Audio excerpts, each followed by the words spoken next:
Both of your parents didn't even finish high school. Cut ties with such low-life parents immediately. My husband, whom I had always thought of as kind and dependable, began to scorn and belittle me the moment he found out my parents were middle school dropouts. I was taken aback and saddened by his sudden change in behavior, which came as a complete shock. My name is Julie Sutherland, a 33-year-old working housewife. I live with my 1-year-older husband, Tom, and our 4-year-old child, leading a busy life. As for my job, I work at a company run by my parents. I respect my parents for building their own business, and since I was young, I've been interested in their work. I was delighted when I got a job after thoroughly learning. So when Tom suggested I become a full-time housewife after we got married, I insisted on continuing my work. At that time, Tom respected my wishes, which made me very happy. We had a love marriage, and initially, we supported each other without any issues. Even when we had differing opinions, we would resolve them amicably and respect each other's views. Until then, I felt happy to have married a good man. However, at one point, Tom found out my parents were middle school dropouts and started to deride them. My parents' company may be small, but Tom had admired it until he started complaining just because they didn't have high school diplomas. What does it matter if they didn't finish high school? Why do you suddenly care about that? No matter their educational background, my parents currently have the ability to run a company. Education is important, sure, but it shouldn't be the only measure of a person. Up until then, Tom had built a good relationship with my parents, so I pleaded with him not to judge them solely on their educational attainment. But Tom couldn't accept my perspective and seemed displeased with me for defending them. Dropouts are no good, right? Don't associate with such parents. He even went as far as telling me to cut off my relationship with them.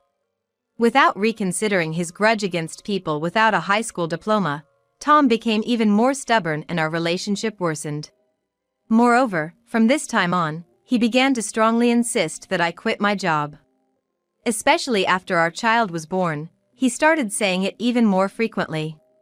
Quit your job already and focus on the housework. But you used to say it was fine for me to continue working. My husband, who had once respected my decision, had now become pushy with his selfish ideas. Since he wasn't like this before, I was confused and sad but kept trying to convince him, hoping he would understand. However, no matter how many times I explained my reasons for wanting to keep working and the benefits it brought to our family, he consistently told me to quit. He seemed to truly believe quitting was for my benefit, belittling my desire to work. As a result, our once peaceful life, where we used to help each other, turned into days filled with endless arguments. The quarrels continued, and Tom's insults about my job and my parents increased, chilling our marital relationship. My parents had expressed a wish to celebrate our child's birthdays and graduation ceremonies together if possible, but my husband vehemently refused with harsh words. Furthermore, he wouldn't listen to me and would unilaterally decide on plans, which led me to consider divorce. Then, one day, Tom came home in high spirits because his promotion was confirmed. With the salary increase, he told me to quit my job. With my pay raise, you don't need to work, right? Just quit and take care of the home. Since he started telling me to quit my job, Tom stopped doing any housework he used to help with. Probably he was hoping I'd quit if the housework suffered. But I continued with the housework as usual and stood my ground when he used it as an excuse for me to quit. Although he claimed he was telling me to quit to reduce my burden, he didn't move a muscle to help with housework and childcare. His attitude only made my love for him grow colder. Now, seeing I wouldn't change even with housework as a reason, he was using money as the new argument. Indeed, we could live comfortably on Tom's salary alone without me working. Even considering our children's future, we can afford to live comfortably, so I didn't need to work forcibly. But I want to work. Ever since I was a kid, I watched my parents work with such vitality, and I've lived wanting to try my hand at their jobs. Working at my parents' company has always been a dream of mine. And when I actually started working there, far from being satisfied, I found myself wanting to work there even more, feeling it as my calling in life. That's why I've been pushing so hard to balance housework and my job, so of course, I won't quit. I've said it over and over, I love my job. So I'm not gonna quit, I told him firmly. My husband just laughed at me as if I was a joke, opposing the idea. A woman's place is taking care of the home, isn't it? Besides, a poor company like that will go under in no time. He mocked with an outdated view, belittling my parents' company. True, my parents' company is small and the building is old. But that doesn't mean the work we do is laughable. My parents' business is community-oriented, well regarded by the locals, and cherished by its employees. I take pride in my parents and the company they've built, and I absolutely don't want to cave into my husband's demands. Annoyed at my husband for demeaning my parents and their company, I reiterated that I wouldn't quit my job. Then he brought up our kids as a reason. You're always at work, barely involved with the kids. You should become a stay-at-home mom and be there for them. He argued. I really don't want to hear that from you, I retorted. After work and on weekends, I make sure to spend time with our children. In contrast, my husband prioritizes his hobbies at home and seldom pays attention to the kids. Come to think of it, if he doesn't do housework or participate in childcare, what's the point of him being around? I've noticed that the kids barely react to my husband, who doesn't pay much attention to them, creating a vicious cycle. Reflecting on it, he has never really acted the way a father should. A man says in the back, you know. He'd say with a smug smile when pointing out my supposed lack of involvement with the kids. A father who only pursues his hobbies and constantly complains when at home, is he really necessary? Thinking this over, I've become more aware of the possibility of divorce. And the next morning, despite his complaints for me to quit my job, I ignored him and went to work. Though irritated with his mindset and attitude, my focus is now on work. Arriving at the office, I was ready to switch gears and give my best at work when unexpectedly, the president asked to see me in the reception room. Puzzled, I went to find a stern-looking man seated across from my father. It was clear from my father's expression that he was extremely upset. As I wondered what the matter could be, my father asked me to listen first. This concerns you too, Julie. I'm sorry, but could we go over it from the beginning? At my father's behest, the man across from him started speaking. The man, named Mr. Smith, had been the assistant project leader on a joint project with my father's company. The original leader hardly visited the site and gave almost no direction, so essentially, Mr. Smith was leading. The project was about constructing and designing a new store in collaboration with my father's company. The new store's concept matched well with the reputation of my father's company's buildings, which had an old-fashioned, comforting feel. So, they approached my father's company, and everything was going smoothly without any issues. But just as they were about to start the construction work, the leader abruptly decided to go with another company, snatching away the plans. This project was a major deal, and a significant amount of money had already been involved, so my father was understandably angry. Mr. Smith tried to salvage the situation, but the leader had already sabotaged him. He had falsified Mr. Smith's work hours and performance, leading to a false accusation at his company. Because of this, Mr. Smith was removed from the project, putting it in jeopardy. Other team members protested, but to no avail. So, today's visit was to apologize for the project coming to a standstill. After hearing them out, I realized I wasn't involved in this project. So, I was left wondering why I had been called here when Mr. Smith, already looking quite pale, turned even more apologetic. My father also turned a pained, sorry look my way. It's a tough truth for you to hear, he began. The shocking news was that the no-good leader in question was my husband. Normally, one might get mad and deny it if told their spouse was up to such things, but given my husband's usual behavior, I was more inclined to believe it. Actually, I even thought it might be a good reason to go ahead with a divorce I was considering. And it turns out he was still causing trouble. Then, both men, looking quite distressed, shared another fact with me. The leader had placed a young woman in the now vacant assistant leader spot. The two of them were seen together so often that it sparked rumors within the company of an affair. Are you saying they might be having an affair? But it's just a rumor, right? Despite my disbelief that my husband could be cheating, I had to ask for clarification, to which Mr. Smith regretfully confirmed. While we can't say for sure it's an affair, they often dine together and are seen alone a lot, so it's almost certain. Apparently, many employees had witnessed my husband in private rooms with this young woman and out and about together. Their behavior suggests it's more than just being work associates. The two of them spoke hesitantly, considering my feelings. Especially, my father had a troubled expression.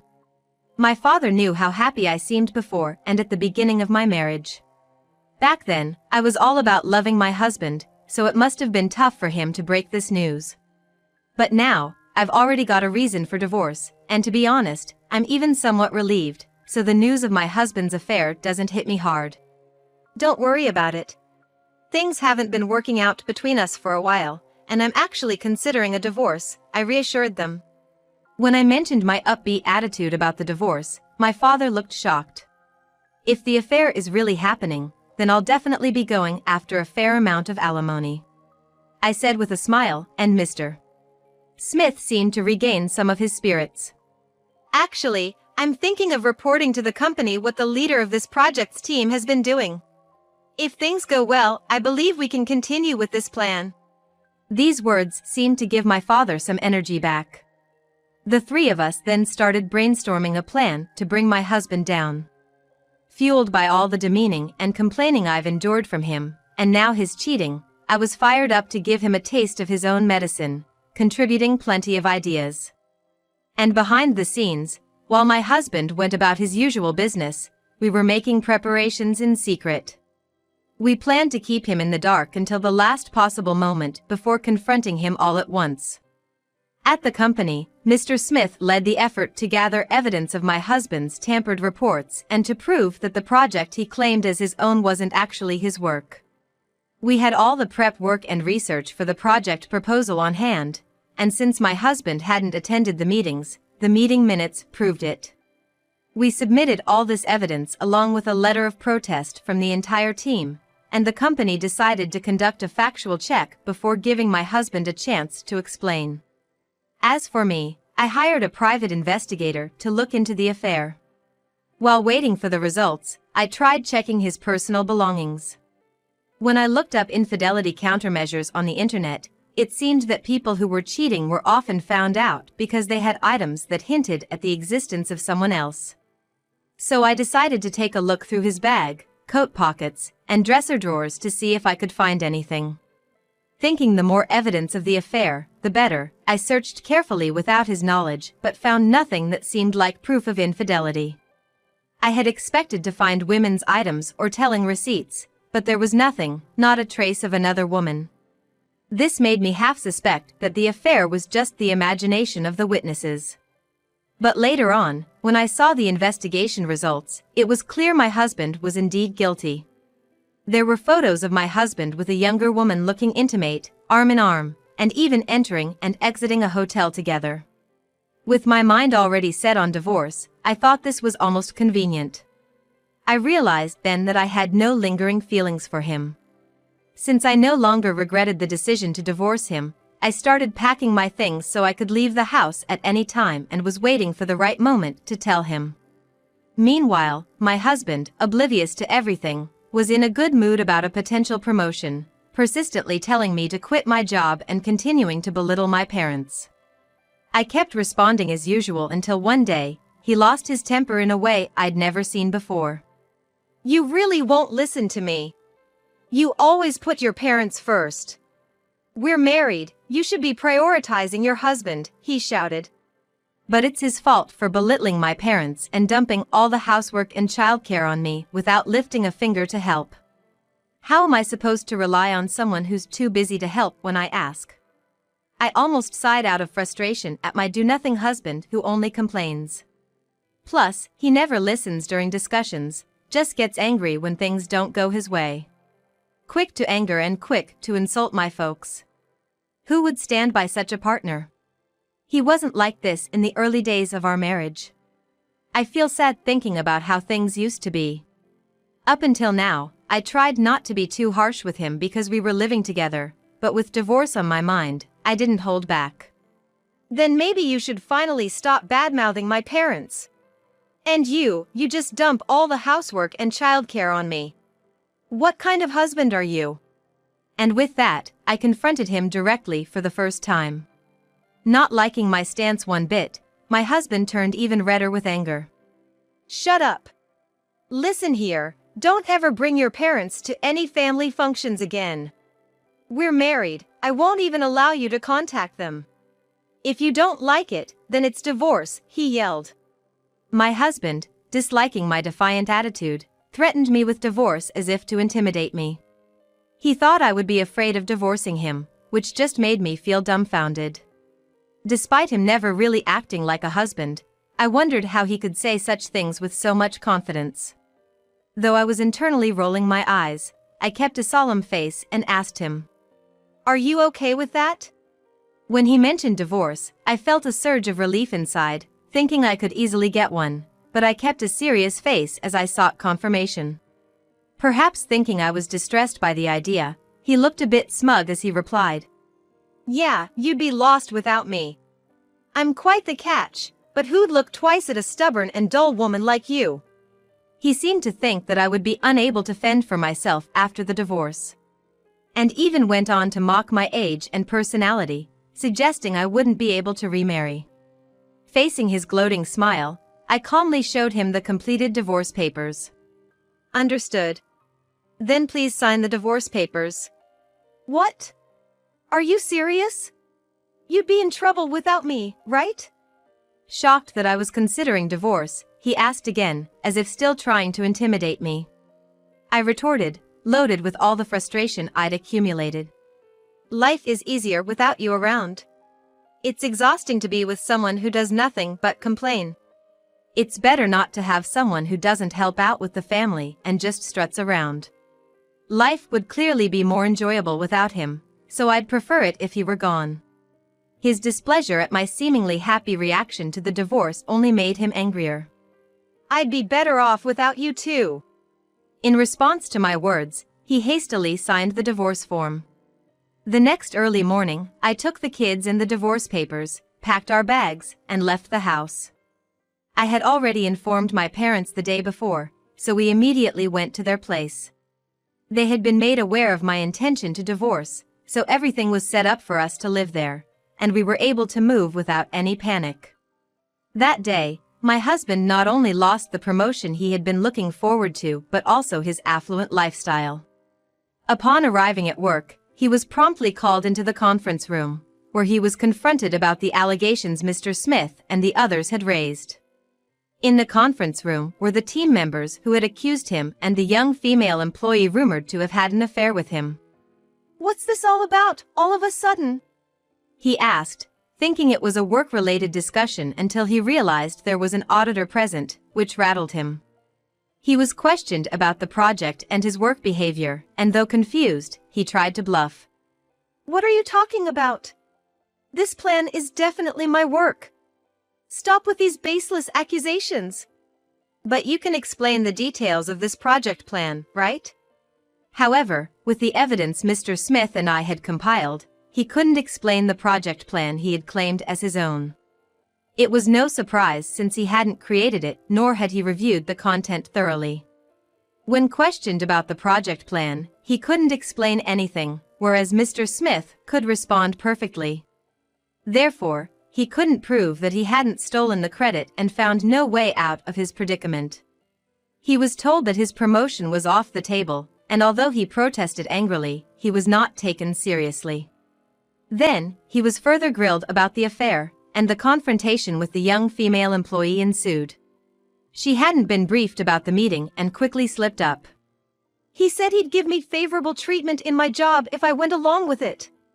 I knew he was married, so I thought it was just part of my job." She claimed she had been reluctantly involved with him because he had forced her. Now, she began to play the victim, trying to shift all the blame onto my husband. "Don't spout nonsense. You're trying to make me the bad guy all by yourself." My husband shouted back in anger, eventually lashing out with accusations about how she had been the one pursuing him. They both made wild claims against each other, which apparently turned into quite the argument. But thanks to the investigation results from the detective agency I had commissioned, neither could deny the affair. They were both deemed to have character issues that rendered them unreliable for their positions. My husband was demoted to a windowside position as a regular employee. And his salary was reduced to the point where he could barely afford to live on his own. His misconduct ensured that he would never be able to rise through the ranks at that company again. Someone who doesn't take their job seriously and just steals their subordinates' accomplishments shouldn't be able to get promoted. Moreover, my husband had been slacking off, never really putting in the effort at work to be considered excellent. He had a good front, and initially, some people seemed to be on his side, but once the evidence of his wrongdoing came to light, people quickly distanced themselves from him. This made his workplace environment uncomfortable, and with his past misdeeds, he found himself in a tough spot to find a new job, leaving him clinging to his windowside position. Furthermore, since I had hired a lawyer, I was able to demand alimony and child support from him. As we hadn't settled property distribution and other details yet, I hadn't filed the divorce papers at this point. And the alimony was set at $60,000. Additionally, child support was decided at $1,000 per month. The alimony was higher because of the verbal abuse I routinely received from my husband. Since deciding on divorce, I had recorded these instances, which contributed to the larger amount. As for the division of assets, there was no issue with the house since it was a rental, and it was decided not to split our savings. Since our marriage, my husband had been spending money on his hobbies and affairs with women, and my savings were more substantial, which is why I made this choice. When I contacted my ex-husband about the alimony and child support, he resisted paying such a large sum. A kid needs their father. Let's get back together, he suggested, probably thinking there was still hope since the divorce papers hadn't been filed yet. When he pressured me for reconciliation, which made me feel uncomfortable, I declined, and he ended up accusing me of being after his money. Facing his threatening tone, I calmly informed him that I was recording the conversation and that any further threats would just increase the alimony. After going that far, my ex-husband finally calmed down and agreed to pay, and he stopped contacting me afterward. Of course, I also demanded alimony from his mistress, and since she was younger, I heard that the alimony payment wiped out her savings. She had become an assistant leader but was demoted to a regular employee and had her pay cut. Rumors of her affair made it uncomfortable for her at the company, and it seems she resigned shortly after. Thanks to the hard work of Mr. Smith and his team, the company's transactions could proceed without any issues, bringing peace to both my marriage life and the company's operations. Despite trying not to care before, the condescending remarks from my ex-husband's parents and the belittling voices were indeed stressful, and I have felt a refreshing sense of liberation since the divorce. My husband seemed to think it's pitiful for a woman not to be able to remarry, but I don't feel that way.